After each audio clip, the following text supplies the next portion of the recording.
Estudo Bíblico Ezequiel 25. Profecia contra Amon, Moabe, Edom e Filístia. Versos 1 a 17. Estas 4 nações eram as vizinhas mais próximas de Judá e se regozijaram com a destruição de Judá pela Babilônia. Ezequiel prediz aqui para elas a mesma sorte, como Jeremias também fizera, Jeremias 27, versos 1 a 7. Nabucodonosor submeteu aos filisteus quando capturou Judá e 4 anos depois invadiu Amon, Moabe e Edom. Verso 1. Veio a mim a palavra do Senhor.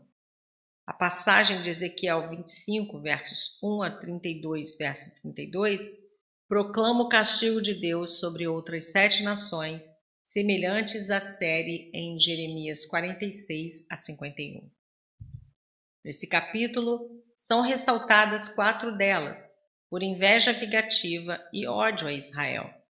É adequado, depois de ter devotado os capítulos 1 a 24 aos desastres sobre a nação escolhida, que Deus revele a sua imparcialidade com respeito a todos os pecadores e revele ao profeta os castigos que deve proclamar contra os gentios.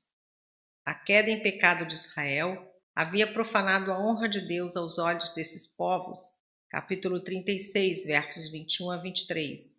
Mas essas nações haviam enganosamente presumido que, por Israel ter sido levado cativo, seu Deus também tinha sido derrotado. Verso 3. Amon. Este antigo vizinho de Israel e de Judá sempre colaborava juntamente com Moabe e Edom com qualquer invasão aos israelitas. 5 anos depois da destruição de Jerusalém, Nabucodonosor eliminou Amon e Moabe, deixando seu território como pasto para os camelos dos beduínos, os filhos do Oriente mencionados no versos 4 e 10. Verso 5. Sabereis que eu sou o Senhor. O propósito desses juízos é o de fazer os homens reconhecerem que o Senhor governa os homens e dá forma à história. Daniel 4, verso 17. A expressão em formas diferentes, começando em Ezequiel 6, 7, aparece cerca de 65 vezes em Ezequiel e repetidamente nos oráculos referentes aos estrangeiros. Versos 8 a 11. Moabe e Seir. A origem desses povos é dada em Gênesis 19, versos 37 a 38. Os babilônios destruíram cidades ali em 582 e 581 a.C.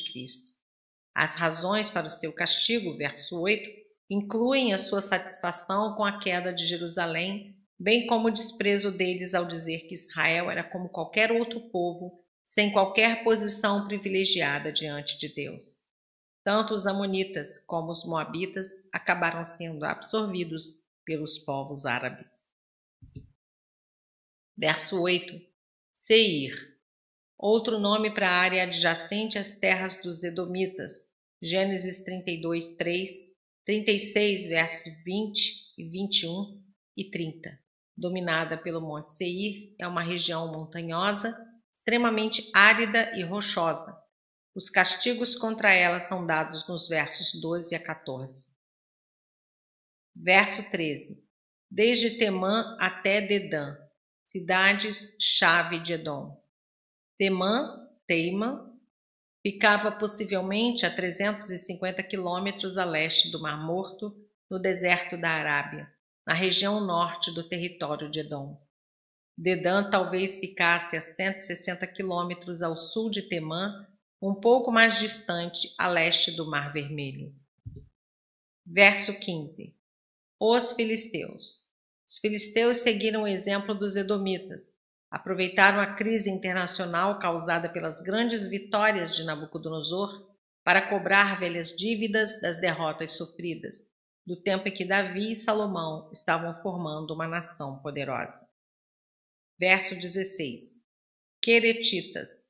Eles eram originários de Creta e se tornaram parte da nação filisteia, com alguns deles servindo na guarda pessoal de Davi. Segundo Samuel 8, 18, 15, verso 18. Verso 17. Grandes vinganças. As profecias contra Edom e contra a Filístia não eram tão claras e imediatas como as contra Amon e Moabe, que foram destruídas poucos anos depois do vaticínio.